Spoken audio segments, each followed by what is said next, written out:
यहाँ पर बावड़ी का निरीक्षण करेगी एएसआई की टीम। एक बार फिर कल एएसआई की टीम ने बावड़ी के फोटोज लिए थे। बावड़ी की खुदाई का काम अब भी जारी है और अब तक 10 सीढ़ियां मिली हैं। बताया ये जा रहा है कि इसकी गहराई बहुत ज्यादा है। कुछ लोगों के तो ये भी दावे हैं कि 3 मंजिला इमारत जितना गहरा है ये बावड़ी और इसके अंदर खुदाई चल रही है। कमरों जैसे सुरंग देखने को मिल रहे हैं, यानी कि सुरंगनुमा कमरे हैं और साथ ही साथ सीढ़ियां जो कि और नीचे तक जा रही है। बताया जा रहा है कि इन बावड़ीज का इस्तेमाल होता था सेना के ठहरने के लिए।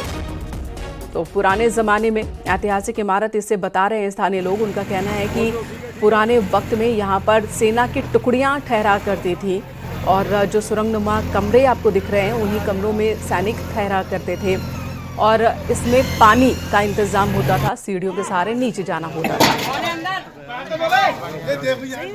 सुनील हमारे सहयोगी इस वक्त हमारे साथ जुड़ चुके हैं संभल से। सुनील, इस बारे में और जानकारी दे। 10 सीढ़ियां मिली हैं खुदाई के दौरान।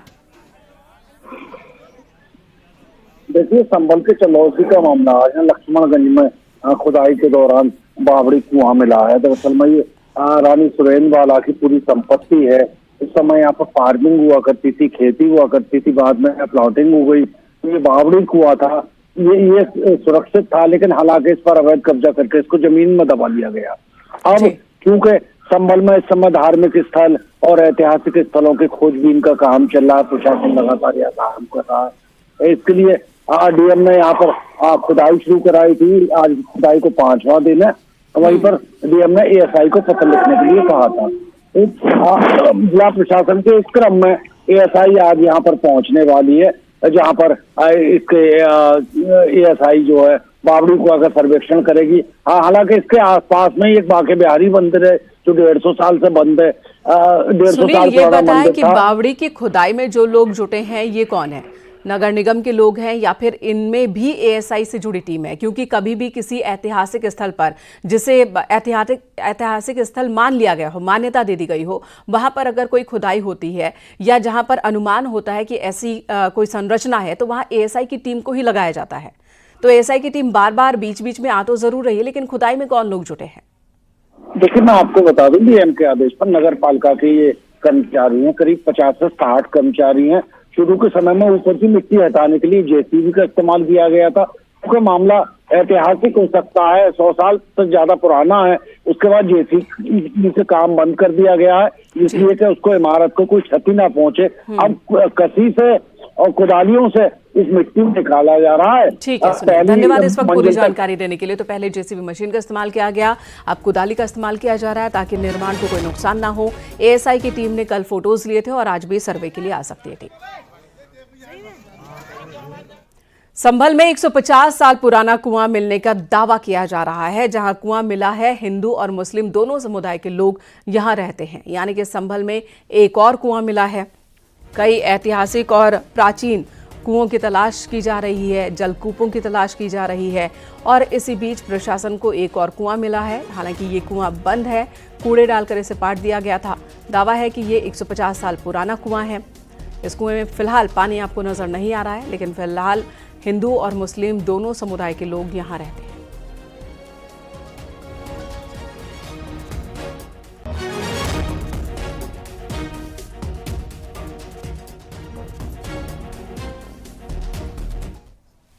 इलाका है संभल का और चर्चित इलाका है। यहाँ पर एक दिन पहले यहाँ पर जानकारी मिली थी, जिसके बाद इस कुएं को खुदाई आज यहाँ शुरू की गई थी। तकरीबन 4 साढ़े 4 फीट की खुदाई होते ही उसके बाद जो लोग थे यहाँ पर उन्होंने कहा है कि 100 साल पुराना कुआं है। कुएं की बनावट में दिखाऊं, क्योंकि संभल में इन दोनों खुदाई जो है अलग अलग एंगल से की जा रही है, चाहे वो कुओं की खुदाई हो, कूप की खुदाई हो या फिर बावड़ी, सब जगह इस तरह से कुएं नजर आने लगे हैं और इसीलिए प्रशासन ने एहतियातन इस कुएं को यहाँ पर खुदवाना शुरू किया है। कुछ लोग यहाँ पर आए थे, बताया जा रहा है कि अभी बातचीत करके प्रशासन ने फिर यहाँ पर थोड़ी देर के लिए काम रोका है और ये कहा जा रहा है कि इनके द्वारा कि मजदूर खाना खाने गए। जो लोग यहाँ पर थे, इनका ये कहना है कि जो कुआं है उसके लिए रास्ता यहाँ पर बंद किया गया था, लेकिन अब कुआं खुल रहा है। तो हालांकि प्रशासन की जो टीमें हैं यहाँ पर हमें नज़र नहीं आ रही, लेकिन अभी कुछ देर बाद यहाँ पर लोग आएंगे तो उसके बाद देखना होगा कि यहाँ पर किस तरह से कुआं एक बार फिर दोबारा से खुदना शुरू हो, इसकी खुदाई क्यों रोकी गई और क्यों अब शुरू होगा, ये कुछ देर बाद प्रशासन की टीमें देखेंगी। लेकिन फिलहाल कुएं का काम रोक दिया गया है, जिसको लेकर यहाँ पर कुछ लोग आपस में बहसबाजी करने लगे थे और इसी वजह से उनका कहना था कि ये जो दीवार है इसको कुएं का रास्ता ये बता रहे हैं और इसको आरोप आरोप लगा रहे हैं कि इन्होंने रोका। दूसरी तरफ जो दूसरे पक्ष के लोग हैं वो अलग बयानबाजी कर रहे हैं और इसी बयानबाजी को लेकर यहाँ पर इस तरह से जो कुआं खुद रहा था उसको लेकर यहाँ पर गर्माहट तय हुई थी, लेकिन फिलहाल सब कुछ कंट्रोल में है। इन्होंने हमारा मस्जिद का कुआं नुमान करिए और मस्जिद का कुआं नहीं है, पूरे मोहल्ले का पंचायती कुआं। हमने अपनी औलाद का पूजा है ये कुआं पूजन में हाँ हमने पूजा पहले बंद हो गया था। हाँ ये बंद कर दिया। कोई जैसे लड़ाई भिड़ाई किसी में हो गई, दरखास्त तलक न लिखी जा भाई गरीब गुरबे की मुलायम सिंह के राज में। अच्छा। हाँ और ऐसे ही अपने घर को आ जावे तो क्या करते, हिंदू करते क्या है, हिंदू तो वैसे ही पीछे हुआ है इस संबल में। 90 साल की और 5 बच्चे, 5 बच्चों का यहाँ कुआं पूजा मैंने। शादी भी करी है, कुआं भी पूजा है, सब काम करे। अब बहुत पुराना कुआं है। अच्छा। हाँ बहुत पुराना कुआं है। वहीं संभल के चंदौसी में खंडहर में तब्दील हुए बांके बिहारी मंदिर की प्रशासन ने पैमाइश की। तहसीलदार धीरेन्द्र कुमार सिंह जानकारी देते हुए उन्होंने कहा कि शिकायत के बाद बांके बिहारी मंदिर की पैमाइश कराई गई है। प्राचीन मंदिर के अवशेष मिले, मंदिर के अंदर भगवान शिव के चिन्ह मिले हैं। साथ ही उन्होंने ये भी कहा कि मंदिर का जीर्णोद्धार कराया जाएगा।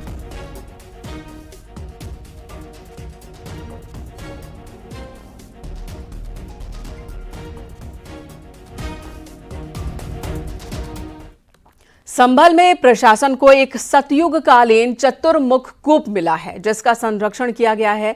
ये बेहद प्राचीन कुआं है, खुदाई के बाद जमीन से निकला।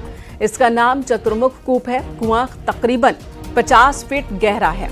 पहले ये कुआं बंद था, जिसे प्रशासन ने खुलवाया। मान्यता है कि इस कूप के दर्शन मात्र से सभी तीर्थों के दर्शन का पुण्य प्राप्त होता है।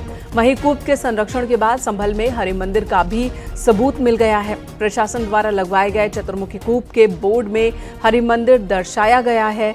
सीएम योगी आदित्यनाथ के निर्देश पर इन दिनों संभल में प्राचीन तीर्थों और कूपों के संरक्षण का काम चल रहा है।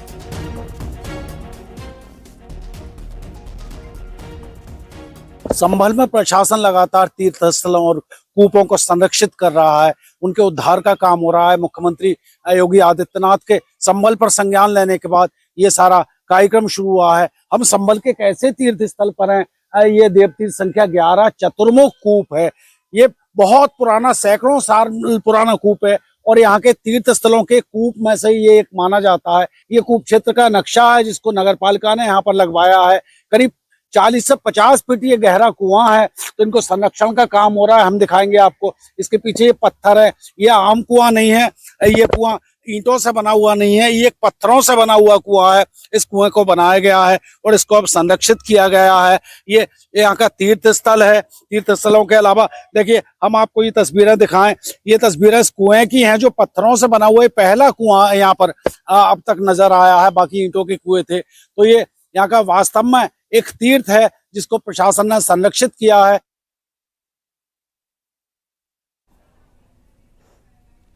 संभल की जामा मस्जिद केस से जुड़ी एक और बड़ी खबर। जामा मस्जिद की सर्वे रिपोर्ट कोर्ट में 2 या 3 जनवरी को दाखिल होगी। जामा मस्जिद केस के कोर्ट कमिश्नर रमेश सिंह राघव ने बताया कि सर्वे रिपोर्ट कंप्लीट है। 1 जनवरी तक कोर्ट की छुट्टियां हैं। 2 या 3 जनवरी तक वे रिपोर्ट दाखिल कर देंगे। सर्वे रिपोर्ट जामा मस्जिद बनाम हरि मंदिर केस के लिए बहुत ही महत्वपूर्ण है। हालांकि 6 जनवरी तक केस के संबंध में किसी भी नए आदेश एवं कार्यवाही पर सुप्रीम कोर्ट ने रोक लगा रखी है।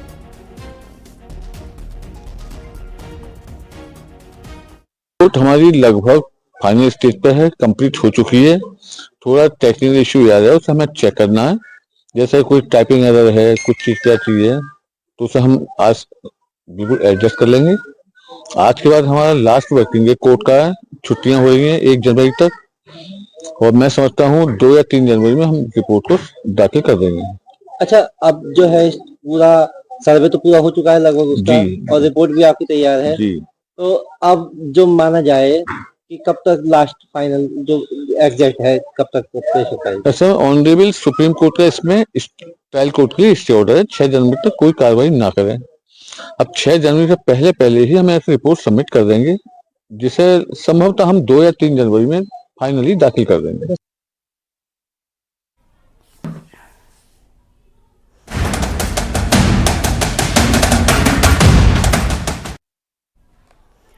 उधर कुशीनगर में अवैध जमीन पर बनी मस्जिद का मामला, प्रशासन ने मदनी मस्जिद को नोटिस जारी किया है।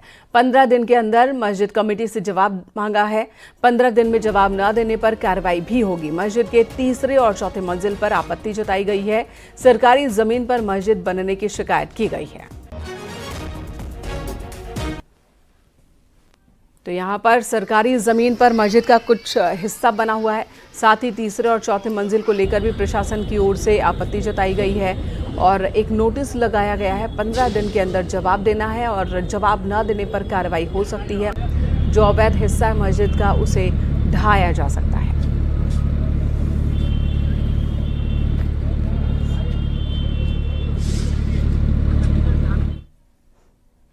उधर कानपुर में प्रधानपति की दबंगई देखने को मिली है। पुलिस के सामने प्रधानपति ने दबंगई दिखाई। पुलिस ने तमंचे के साथ गिरफ्तार किया। नशे की हालत में संजय सिंह गिरफ्तार किया गया। एक तमंचा, कई कारतूस उसके पास से बरामद किए गए। महाराजपुर थाना क्षेत्र का ये मामला है। आपको बता दें, इससे पहले भी प्रधानपति के खिलाफ कई शिकायतें की जा चुकी हैं। नशे की हालत में रफ ड्राइविंग करना, तमंचे से फायर करने का मामला पहले भी सामने आ चुका है।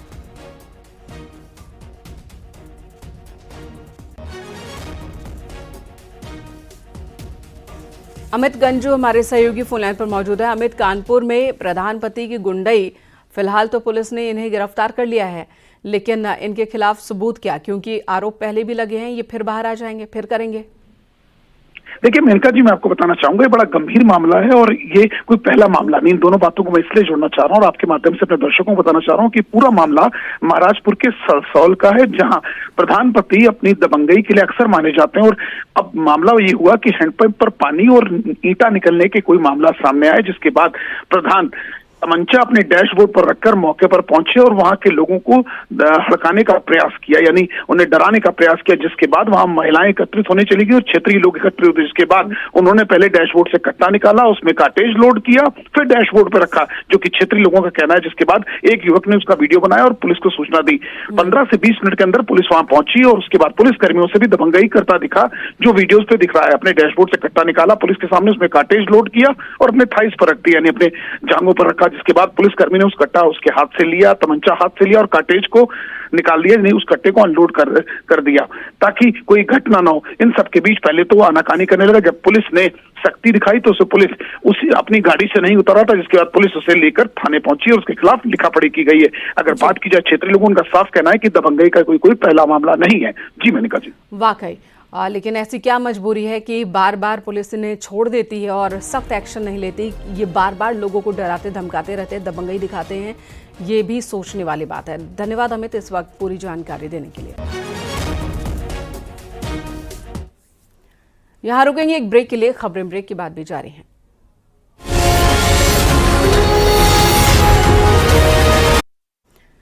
मथुरा में थाना सदर बाजार पुलिस ने आर्मी कैंटीन से करोड़ों रुपए गबन करने वाले सैन्य कर्मी नायक को गिरफ्तार किया। दीपक कुमार के पास से 1,66,62,100 रुपए बरामद किए गए। बाकी 17 लाख रुपए जो नायक दीपक कुमार ने अपनी पत्नी के खाते में जमा किए थे, उन्हें पुलिस ने फ्रीज कर दिया है। इस संबंध में पुलिस दीपक के पिता, मां, पत्नी और भतीजे को पहले ही गिरफ्तार कर चुकी है और घपले के मास्टरमाइंड नायक दीपक को पुलिस ने गिरफ्तार किया।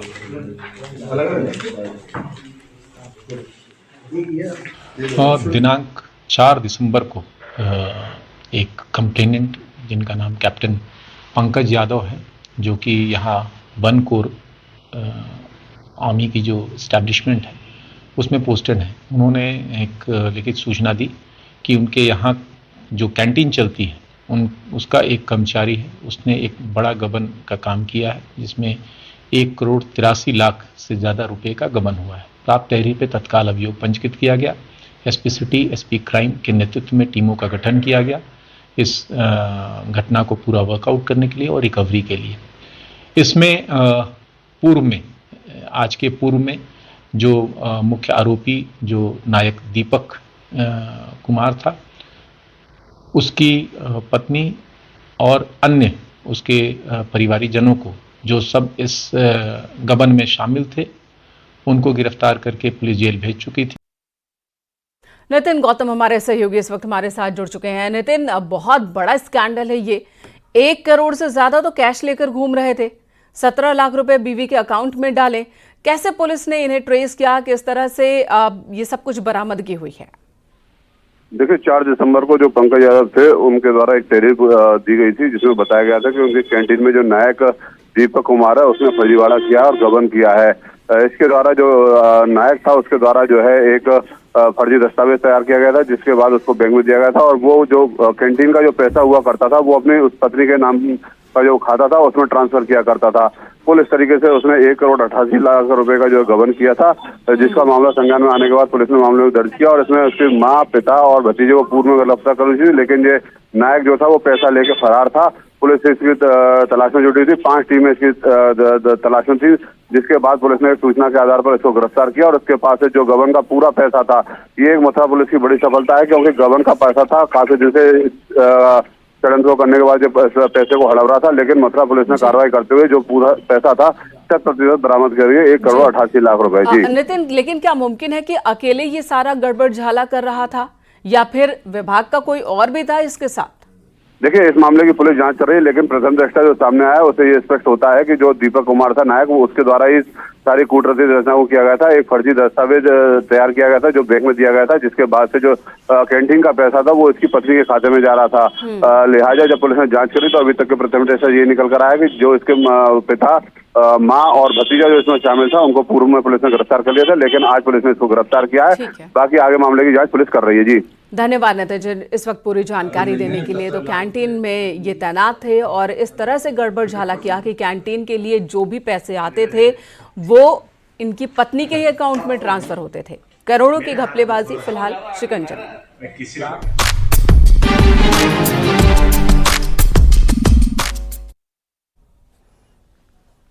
अलीगढ़ पुलिस ने फर्जी नोटों के एक बड़े रैकेट का खुलासा किया। पुलिस ने इस मामले में 4 आरोपियों को गिरफ्तार किया है। इनके पास से 2 करोड़ 35 लाख रुपए के नकली नोट बरामद किए गए हैं। ब्रीफकेस में 500 नोटों की गड्डियां थी, 470 गड्डियां मिली हैं जो कि 500 रुपए की थी।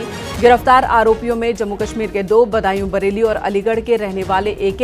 इनके पास से एक अवैध पिस्टल, 2 मैगजीन और 41 कारतूस बरामद किए गए। सिविल लाइन थाना इलाके के नजामी पुलिया के पास पुलिस ने इन्हें गिरफ्तार किया।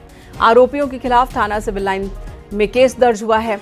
पुलिस के मुताबिक पकड़े गए आरोपी लोगों को असली 15 लाख के बदले 50 लाख के नकली नोट देने का झांसा देते थे। पहले ये लोगों को वीडियो कॉल कर नोटों से भरे बैग दिखाते थे, लालच देते थे और फिर इस तरह से उन्हें ठगते थे। मथुरा में पुलिस का एक अभियान जारी है। बदमाशों के खिलाफ पुलिस का ये अभियान और इसी कड़ी में थाना राया पुलिस की पिलखुनी नहर पुलिया के पास एनकाउंटर हुआ है बदमाशों से। पुलिस ने इस एनकाउंटर में 3 बदमाशों को गिरफ्तार किया। एनकाउंटर में एक लुटेरा जख्मी हो गया, वहीं 2 बदमाशों को पुलिस ने घेराबंदी कर पकड़ा। लुटेरों के कब्जे से तमंचा, कारतूस और लूट के 2 मोबाइल फोन बरामद किए गए हैं। पकड़े गए बदमाशों के खिलाफ अलग अलग थानों में डकैती, लूट, चोरी के कई मुकदमे दर्ज हैं।